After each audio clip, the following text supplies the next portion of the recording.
মুহররম বা আশুরা রোজা সর্বপ্রথম কে রেখেছিলেন? আমরা কেন রাখব? কি কারণে রাখব? এর ইতিহাস কি? হাদিসটি সহিহ মুসলিমে বর্ণিত হয়েছে। হাদিস নাম্বার 1130। হাদিসের বর্ণনাকারী হলেন হযরত ইবনে আব্বাস রাদিয়াল্লাহু তাআলা আনহু। عن ابن عباس رضي الله تعالى عنهما قدم النبي صلى الله عليه وسلم। হযরত ইবনে আব্বাস রাদিয়াল্লাহু তাআলা আনহুমা থেকে বর্ণিত, তিনি বলেন, রাসূলুল্লাহ সাল্লাল্লাহু আলাইহি ওয়াসাল্লাম মদিনায় আগমন করলেন। ফারা আল-ইয়াহুদ তাসুমু ইয়াওম আশুরা। রাসূলুল্লাহ সাল্লাল্লাহু আলাইহি ওয়াসাল্লাম মদিনার ইহুদিদেরকে দেখলেন তারা আশুরা রোজা রাখছে, তারা আশুরা রোজা পালন করছে।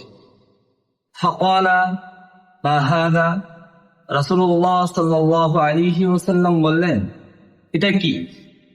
ক্বালু হাযা ইয়াওমুন সারিহ। তখন ইহুদিরা বলল, এটা হচ্ছে একটি মহান দিন, বিশেষ দিন। হাযা ইয়াওমুন নাজ্জাল্লাহু বনী ইসরাঈল মিন আদুবিহিম।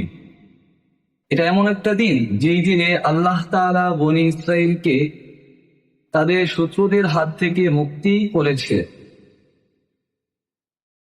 ফাসামাহু মূসা, মূসা আলাইহিস সালাম এই দিনে অর্থাৎ 10 মুহররমে রোজা রেখেছেন আল্লাহ তাআলার শুকরিয়া আদায়।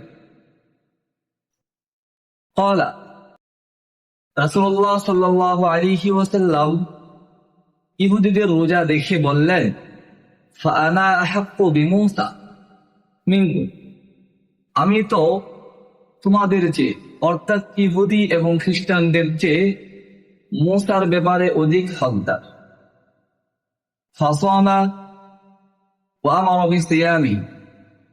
রাসূলুল্লাহ সাল্লাল্লাহু আলাইহি ওয়াসাল্লাম রোজা রাখলেন এবং এই দিনে সাহাবায়ে কেরামকে রোজা রাখার ব্যাপারে আদেশ করলেন।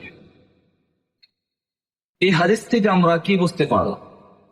এই হাদিস থেকে আমরা প্রথমে বুঝতে পারলাম সর্বপ্রথম মূসা আলাইহিস সালাম মুহররমের রোজা রেখেছিলেন।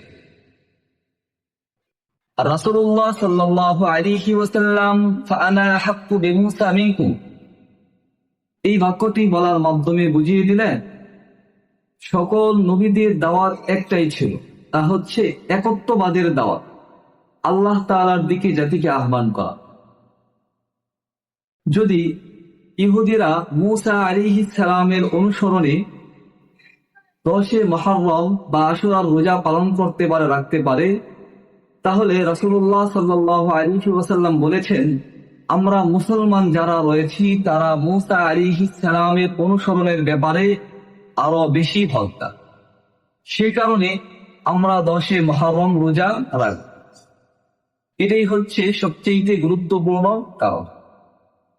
তো আল্লাহ পাক রব্বুল আলামিন আমাদেরকে মূসা আলাইহিস সালামের অনুসরণে মূসা আলাইহিস সালামকে কেন্দ্র করে এই দিনে রোজা রাখার তৌফিক দান করুন। আমিন। আসসালামু আলাইকুম ওয়া রাহমাতুল্লাহি ওয়া বারাকাতুহু।